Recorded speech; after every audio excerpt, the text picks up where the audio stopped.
t-test analysis.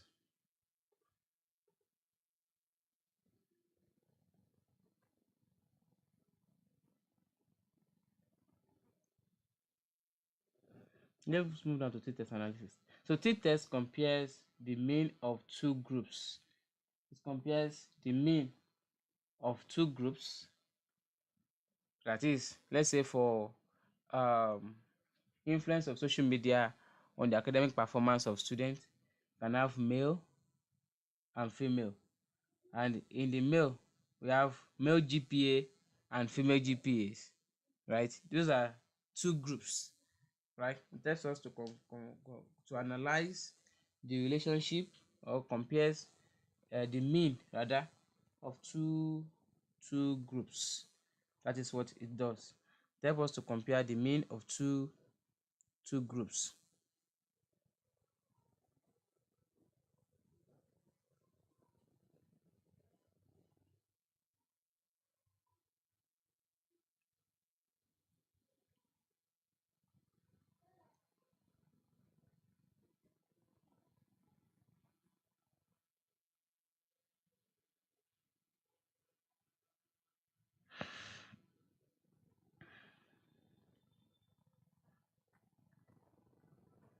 Help us to compare the mean of two groups. So let's say the example I gave to you. Now using the data that we have here,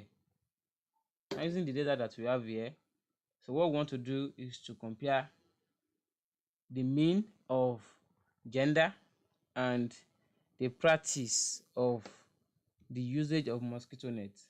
So what we have to do is to click on analyze, compare mean, independent sample t-test, and then we select our variable. So compare mean, independent sample t-test, and now I've already put it here before, but I will do it again. So you click on the gender as a grouping variable, right? And the awareness of the program or exposure to malaria messages as your other variable, your test variable. So I have to define this group as 1 and 2 because I have two groups there, 1 for male, 2 for female. Then after defining the group, you have to click on OK, and there you have it. And there you have it. And there you have it. So the data is already here. So this is the independent sample t-test, right? It's just so simple. You click on analyze, you come down to compare mean, then you move to independent sample t-test. Just like this, you define the group, then you click on OK. Remember that t-test compares the mean of two groups. It compares the mean of two groups, and we have our data here.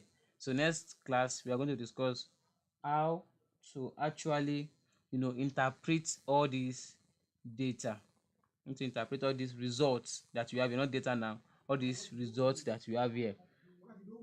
So you click on OK and then you are done. So let us move. So t-test basically tells us what it shows whether differences, it lets us know rather whether differences between two variables are statistically significant. So t-test, what it does is that it lets us know two variables are statistically significant. And then we have it here. But next class we're going to talk about them. So for the last part, which is the ANOVA. ANOVA help to compare three or more groups. In the t-test compares between two groups, while ANOVA compares between three or more groups. E.g., if you are comparing the CGPA that we are using across levels, in a level we have more than one level there. We have 100 level, 200 level, 300 level, 400 level. So you use ANOVA. When you are comparing GPA across levels, right, you use ANOVA. And it's also very simple to calculate. So all you have to do is to go down to analyze, compare mean, one way and over. Very simple. Analyze, compare mean, one way and over, and that is it. Then I have already done it before. Let us do it back so that you can see how. So I want to check whether um let's say variable malaria prevention knowledge. Yes, malaria prevention knowledge. No, let's check whether um gender influencing malaria prevention knowledge. Influence malaria passive program effectiveness. No. Program, yeah. Behavior, yes. I see something about behavior just now. Reduction in malaria cases perception. Behavior change, yes. Mosquito net. Okay, let's take this one as right. Then you click on OK. Click on OK. So we want to check whether uh gender influences the behavior to practice the preventive messages disseminate on that program that we are using for our sample. So and then we have our data here. Right? So between groups, within groups, and our value here. So ANOVA is used when we have more than two groups to compare. That is when we use ANOVA. Right? So ANOVA compare more than three groups, two upwards, three groups upward. So and we use it when we have more than two groups to compare. That is the only time we use, that is when we use ANOVA. So for a form of recap, today we have assessed how to, calculate frequency. And I said it earlier on that frequency is the number of time a particular response occur, right? Frequency is the total number of time, that is how many times, how often a response appear, right? How often a response appear is frequency. And to calculate frequency is also equally very, very simple. All you have to do is to go to analyze, click on frequency, just like this. Go to analyze, click on frequency, click on descriptive statistics. Then you click on frequency, analyze, descriptive statistics, and then frequency. And then you put the variable you want to analyze into the variables. You put the data you want to analyze, you move them here. You can move this one, and then you click on OK. And you click on OK, it will give you the frequency like we have it here.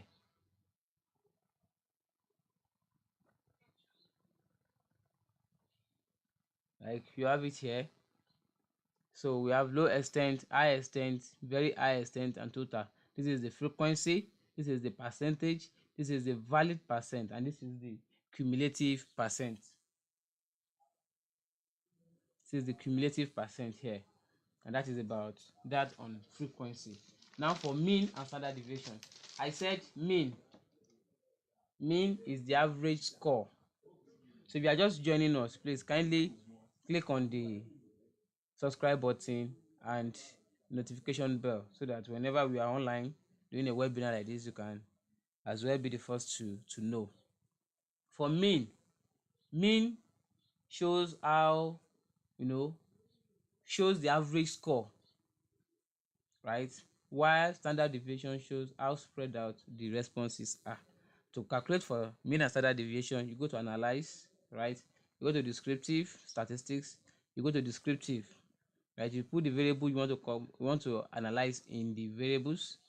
Then you go to option, you check whether you have checked the box for mean, standard deviation, medium, and maximum. Then you click on OK. Then click on OK here, and then you have it. These are the variables you want to check for. This is your result. So next week we are going to learn how to interpret all these results, right? So mean give you the average value, while standard deviation tells us whether responses are close together or far apart, right? So then we discuss about cross tabulation. So if you want to do cross tabulation, just go to analyze, descriptive, statistics, then you move down to cross tabulation. Then you put the variables, one in row and the other in column. You can go to statistics and check for chi-square. Check for chi-square and then click on OK.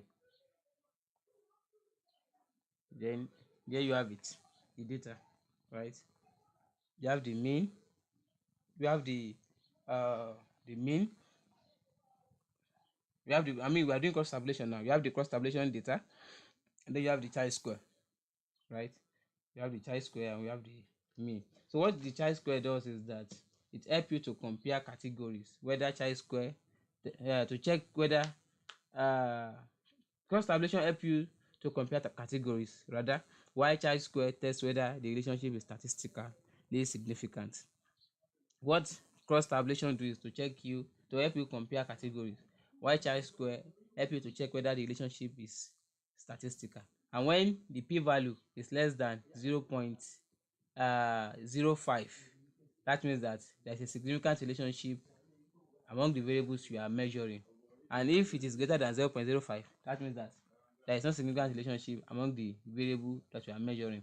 We also discussed about correlational analysis, right? Correlational analysis help you to measure relationship between two variables like social media and GPA, awareness and practice, right? Awareness and gender, practice and gender, all those ones. So to do that, you just go to analyze, correlate, bivariate, then you put your variables inside it. You put your variable inside it, and then you cross tabulate. You click on OK. Then you have your answer here. Then you have your answer here. So correlation tells us whether the value, I mean the variables, move together or move opposite direction. So if we have a positive correlation, it means that the two variables increase together or they decrease together, right? When you have a negative correlation, it means that one increases and the other decreases. If you have a near zero correlation, that means that there is no relationship or weak relationship among the variable you are measuring. Then we have the t-test. The t-test compares the mean of two groups like male GPA and female GPAs. It compares the category it compares the mean of two groups, right? To do that, you just have to click on analyze, compare mean, independent independent sample t-test, right? Independent sample t-test, and you put your variable. And I said the other time, you have to define your group, one and group. So then you have the data here, independent sample t-test data, right? Especially to malaria messages and gender. This is the mean. This is the mean for male, the mean for female, and standard deviation. Standard error is also there. Standard deviation error mean. We have the standard deviation and the mean. So next class we are going to discuss about how to actually, interpret all this data. Then we have the ANOVA, and let us not forget that t-test lets you know whether there's differences between two groups. I mean, whether let us to know whether differences between two groups are statistically significant, whether the differences between the two groups are statistically significant. However, ANOVA compares three or more groups, e.g. when you're comparing the CGPA across levels, right? So the same way, you go to analyze, you go to compare mean, then you go to one-way ANOVA. We've already explained this earlier on. You put your variable, dependent variable, and the factor here, then you click on OK, and there you have it. You have it. You have your value here, your mean square, your square, sum of squares, and the rest. So that is it. That is that about how to carry out analysis. So ANOVA is used when we have more than two groups to compare. That's when we use ANOVA. So thank you very much for your time and for being online today. If you have any question, this is the time to ask. I'll give us 10 minutes to ask before we end this live. So for those of us who are just joining us, you can please click on the notification, your subscribe button and notification, so that when we start our webinars like this, you'll be the first person to join us on our program. So thank you all. Let us go to the comment section also and put in our department, our institution, and also our levels. Thank you very much as we do that. If you have any question, you can ask in the comment section.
In the absence of no question, I want to appreciate you all for tuning in. So next week, we are going to learn use how to interpret the data we have gathered today on SPSS, and how to convert them from SPSS to our research document, how to interpret them in our research document, and how to copy those tables out from SPSS to our Word document, where we are going to use the tables and also analyze the data in the tables. So thank you very much, and God bless you all.